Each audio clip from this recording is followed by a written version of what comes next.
Welcome to another episode of In the Lab with Hoopsology. I am your host, Matt Thomas, flying solo today. Justin sends his warm regards to you all. This is our first episode, technically, of the 5th season of Hoopsology. Thank you for all of you kind viewers and listeners who have been with us for a long time, and thank you for those of you joining and checking us out. We really appreciate your support. You can subscribe to our YouTube feed if you haven't already, or any podcast feed, anywhere you're listening to podcasts. A lot of great content that's been coming out. Justin isn't here today, but don't know if you saw our feed. He just recently dropped an interview that he did solo with Jan Onona regarding the phenom that is Victor Wembanyama. So if you want to do a deep dive on Wemby, I'd recommend you go check that out. We just released that show earlier this week. Today, we have a lot of things that we're discussing that I want to address. Some early season impressions, a zoom in, focus on the Lakers, among other things. Would love to know your guys' early impressions of the season as well, so keep things lively in the comments, on social media. Follow Hoopsology Podcast. Once again, thank you for your support. First thing I wanted to ask, kind of open-ended, I'd like your guys' thoughts on this as well. Let's talk about the Dwayne Wade statue. And before we talk about the Dwayne Wade one specifically, let's talk about statues in general. How do you guys feel about statues, and particularly statues that are erected for individuals? Sure, Dwayne Wade is the most recent one to be erected and well, let's be honest, ridiculed. But there have been several statues that have come up over the past several years. Kobe Bryant comes to mind, Dirk Nowitzki, crazy one of Ronaldo. If you're a soccer fan, you know about that one. Statues have been going around for a long time. And before there were statues for sports figures in pop culture, you all know, are well aware, there've been historical figure statues, religious figures, etc. Statues have been a thing for a while. Mythology. How do you guys feel about that in 2024? I'm curious. I've always been a little bit uncomfortable with the idea of statues for individuals. We have a lot of accolades that happen for players anyway. We've got All-NBA team. We've got All-Star. We've got, if you have a great career, you get your jersey retired, and now people in that franchise can no longer wear that number. Statue is kind of the highest honor, I guess you could say, that a player receives. But I find it interesting that, you know, there are statues that are erected that are very controversial, and nowadays we still do this statue thing for individuals. And I guess I'm not even saying that these players are unworthy by any means of statues. I think there's a bigger picture discussion in there somewhere about this is like a celebration of the franchise as well, and maybe an iconic moment. Like, for example, the Kobe Bryant statue is a shot that he hit. The Dirk Nowitzki one is that kind of iconic shot to win the 2011 finals. I mean, not that shot in particular, but that's a big moment from that series. I just find it interesting that we're still doing the statue thing. Interesting also to think about players that have refused or might refuse a statue. What comes to mind, you should check out Dream by Miran Fader, friend of the show. If you read that book, you'll learn about Olajuwon, and as a Rockets fan, you know, find it interesting that Olajuwon really zagged on a lot of typical NBA and bigger picture pop culture icon type of behaviors and accolades, and opted for really just his jersey number and kind of a piece of art on his jersey, rather than having a statue retirement or the statue erected for him. I kind of get the vibe that Jokic would be potentially a player like that too for the Nuggets. I mean, he is going to be that franchise if he's not already. He certainly will be the franchise's all-time greatest player by the time he hangs things up. I could see him kind of making that zag move, not necessarily wanting a statue. And I think that in some ways is a big flex in and of itself. And from my vantage point is infinitely cooler than having the statue up. But I know this isn't really to get a discussion going about a right or wrong thing necessarily, but how do you guys feel about statues? Now that I've rambled about that, let's talk about the Dwayne Wade one specifically, because what I gather from Ronaldo's statue, from Kobe's statue, no disrespect intended for any of these, by the way, and Dwayne Wade's statue, is that the art of making statues, it died somewhere along the way. I don't think we as a society have the ability to make nice statues anymore, or at least I have lost my faith in that. You guys can probably cite examples where you've seen amazing statues. If they've happened in the last 20 years, please point those out to me, because I'm losing faith in our ability to do any sort of art. I don't know what happened with Wade's statue specifically, but I do want to say congrats to Wade, who of course had a great career, and that's why he's getting a statue in Miami. I think, oddly enough, at this point in time, I don't know if you all would agree, but it does seem like Wade is a little under-discussed and maybe a little underrated at this point in terms of what he accomplished and his standing in the league. Had a brief stretch of time, like that 2006 title, where maybe he was the best player in the league that season. Certainly was top 5 for a stretch there. And then, of course, we all know about the injury and injuries that kept racking up and eventually slowed him down a little bit quicker than some of his fellow 2003 draft class members. But anyway, congrats on Dwayne Wade on a great career and on your statue in Miami being the best player all time in Miami. Maybe not the best player to ever wear a Heat uniform, but the best franchise player, I think, is safe to say. Let me know your thoughts on the Wade statue. Next, I want to get into our main topic and discuss the Los Angeles Lakers, who tonight suffered their second loss of the season to the Cleveland Cavaliers. But it was a very impressive 3-1 start before their loss tonight. Still a fairly impressive start, as the Cavs are 5-0 and handed the Lakers their second loss. The schedule has been very tough, very high degree of difficulty for the Lakers to start off. And if you all tuned into our preseason series that we released and in our preseason full podcast episode, you know that Justin and I both kind of not super high on the Lakers. I think it's fair to say Justin's a little bit higher on the Lakers and maybe a little more fair and less biased than I am. But both of us didn't expect the Lakers to win the Pacific Division. We'll discuss if those feelings have changed, but there's a lot to look at with what the Lakers are doing. First off, let's get it out of the way. LeBron James and his son, LeBron James Jr., Bronny, had their father-son moment in the season debut. I think it was a smart play for the Lakers to get this out of the way, for Coach Redick to let this go ahead and happen. The moment happened. I will be honest, I don't really feel all that emotional about it. I know that big time LeBron fans probably feel a way about it. And, father-son thing is cool. But in terms of like what happened on the court during those moments, yeah, they were on the court together. That's about the nicest thing that I can say from the minutes there that I saw.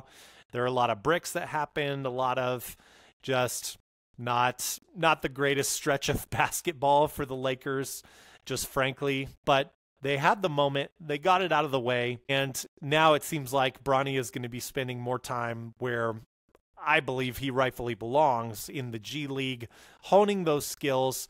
That to me is showing the right thing for the Lakers. As much as I've criticized the offseason and kind of some of the LeBron James control things and power dynamic there, this shows me that they're serious about developing Bronny. They're not going to just have him as a sideshow in a traveling circus. They're going to try and hone his skills, make an honest effort out of that. At least that's the way it looks right now. We'll see how long he stays in there. Kudos to them for getting that moment out of the way, and now they can move forward without this constant discussion of, is it going to happen? When is it going to happen? Over their heads. I think that was smart.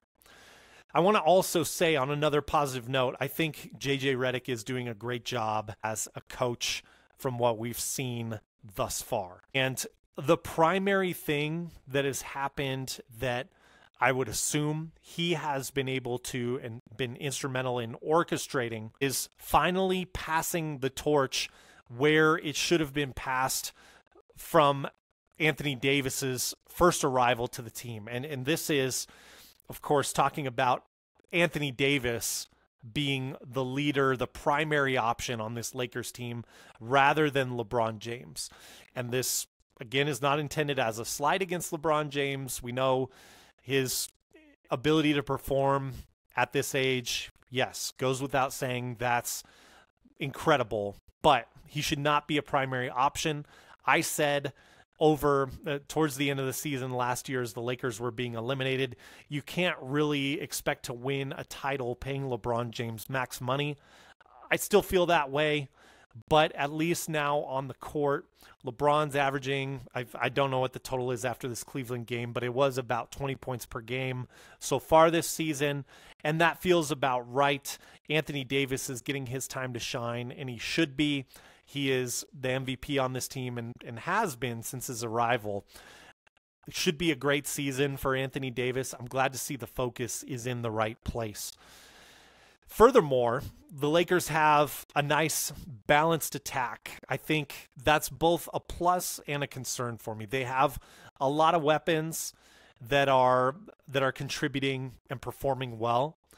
That's a good thing. That is something that I worry about, how sustainable that's going to be in the postseason when the intensity gets dialed up. Are the role players that are contributing? I believe the Lakers have 4 players averaging 19 or more points per game, which is awesome. A lot of times in the past, what we've seen is that third option and down gets greatly reduced in the playoffs. I do think that's what we're going to see when we get to that level of intensity, but we're a ways away from that. Let's give it time to develop. Let's get a bigger sample size before we make a full judgment on that.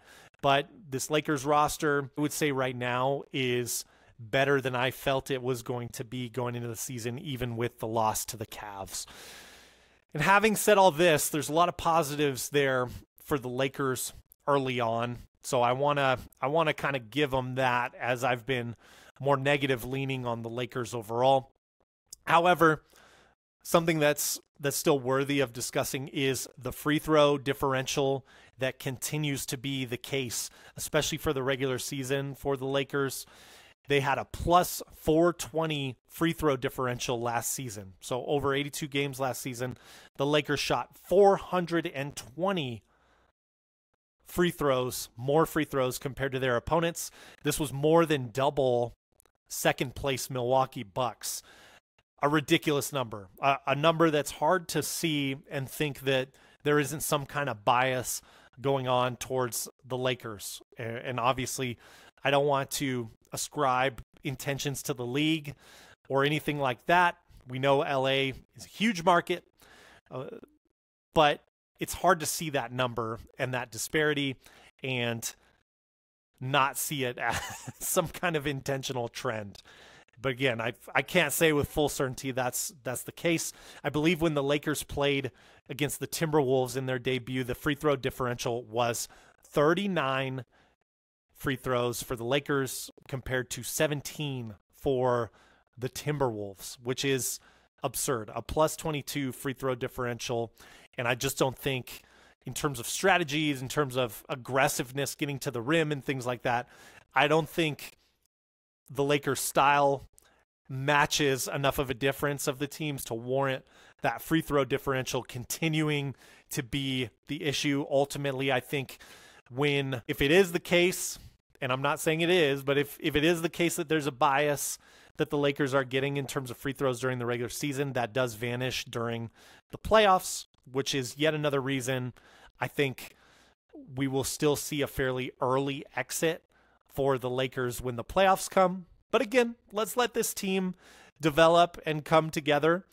Right now, it does seem like they're doing better from a shooter's perspective than, say, like the Denver Nuggets, who we've voiced our concerns about in the past. I don't have the Lakers as a better team than the Nuggets still to this point, and it's very early with only a 5-game sample size. But hey, I wanted to give some positivity to the Lakers, who I was negative on in our preseason predictions. Tip of the cap to you, Lakers. Everybody, let me know in the comments, how are you feeling about the Lakers? Are they for real? Is there more to this kind of impressive 3-2 start? Or you can even focus in on that 3-1 start. Or do you kind of expect the Lakers to flame out as I do later on? Let me know your thoughts. A quick break from In the Lab to request a favor. If you love the chats with Matt and I, please subscribe to our YouTube channel and like this video. Also, by doing that, you get all of our back interviews featuring commentators from the WNBA and the NBA, our interviews with PA announcers, and our interviews with journalists from SB Nation, NBC Sports, and The Athletic, and a lot more. Again, please subscribe. Thanks, and now back to In the Lab. All right, more rapid fire style for these next couple of takes. I wanted to give you all just a collection of early season impressions. Yes, it's very early. Again, most teams have played 5 games or less, but we can look at a few things. First off, the favorites seem to be legitimate. So in the West, we're talking the Thunder. Seems like Chet Holmgren has only gotten better. It seems like the team is legitimately deeper. The team has not even had the chance to play with Hartenstein and has looked pretty dominant. It was our favorite pick for the West for both Justin and I, and it seems highly likely, barring injury issues, those types of things, this team seems to be the most stacked in the West. That's not really any sort of change from my preseason prediction. And by the way, I think so far our preseason predictions are playing out in the early stages here. It'll be fun to look back and see where we totally swung and missed on those. But right now, things look pretty good. I think an outlier would be the Warriors starting a little more hot than I would have expected. I am wondering if that's going to be legit and hold. Everyone's kind of holding their breath that Steph Curry turned his ankle, and seeing if there's going to be issues with that, and if he's going to be able to just kind of endure another long, grueling season where he's going to be relied on a lot. I hope it is the case, and I hope the Warriors do well. One of the predictions that I kind of voiced was the Celtics might take a step back in spite of still having them as favorites of the East. We'll see what happens, but I think my feelings have changed a little bit about the Celtics, and having them as a favorite in the East, I only feel like with their 4-0 start, I feel more strongly now than I did in our predictions a few weeks ago that the Celtics are likely going to coast to the finals again. I don't have anything yet to really instill a lot of confidence for who I think their toughest competition would be, which would be the Bucks or the 76ers. I mean, we know what's going on there with the injuries to Paul George and Joel Embiid to start this season off. They're just trying to get healthy, and we'll see at what point they come together and show what they're capable of, but that's going to take some time. So seeding's going to be difficult there. I feel like the Celtics, even with Porzingis being injured and those types of things like we discussed, they're just able to handle it. They're a Swiss Army knife team. They're able to, they're so deep, they're able to throw out so many different options. I think they're going to coast back to the finals. They are the rightful favorites in the East. I had said I'm a little cautious about putting them over 60 wins. I feel, as Justin felt initially, I'll give him credit, I feel it's probably going to be pretty easy for them to have over 60 wins. Another take here. Continuity is still one of the most important things in the league. Having time together, time spent together, can really help you out. Two examples I'm looking at that had major trade just before the season started, really.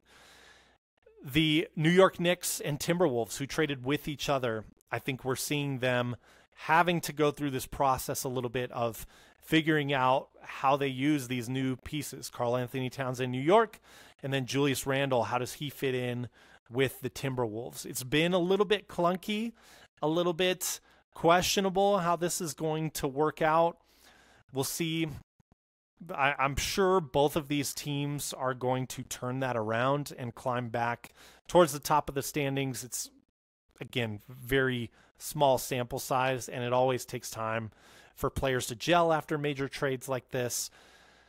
But we're seeing that little shift with continuity, and I think I felt better, more so like the Timberwolves won the trade. I'm not sure. I feel a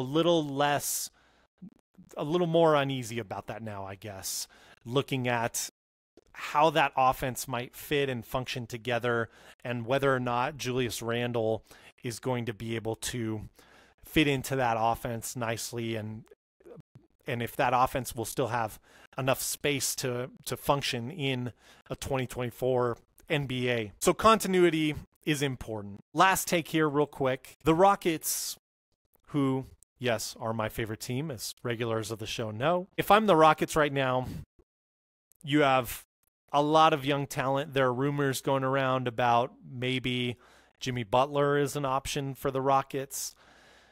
I think at this stage of this team's development, with all the young talent that they've acquired, I would definitely go for Jimmy Butler if you're giving up a young piece, maybe a draft pick or two, and able to match salaries. So maybe like Steven Adams with his expiring deal, something along those lines. One of the young talents that's developing. Maybe it's Jalen Green. Maybe it's Amen Thompson or one of the younger guys. If there's more value with that, I would try to get that done. I think it just makes sense to this group. I think what they need is that top gear to be able to shift to when you need a closer out there. It's very hard, and we don't know yet if any of the major talent on this team has that capability. And, Fred VanVleet is certainly willing to take shots. Şengün, you can run some things through it. He's still finding his way on offense and leading those types of things. You bring in someone like Jimmy Butler, that's someone who can kind of show these guys, here's what you do in the last couple minutes of a game.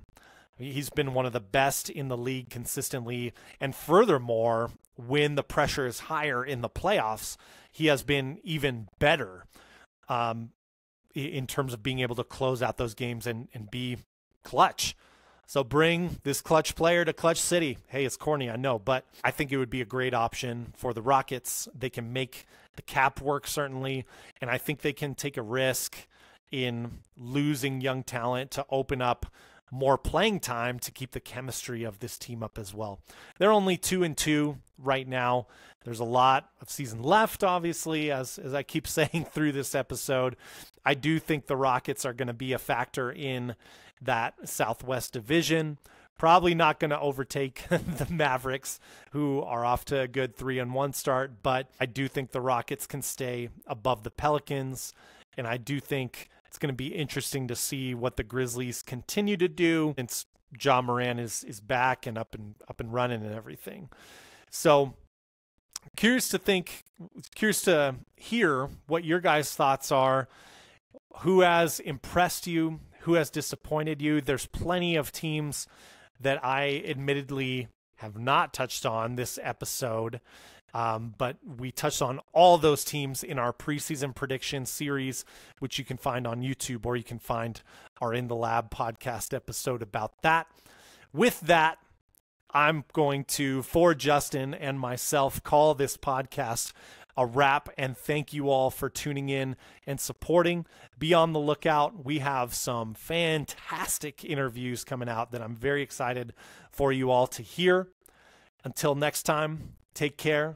Thank you for your support. Peace out.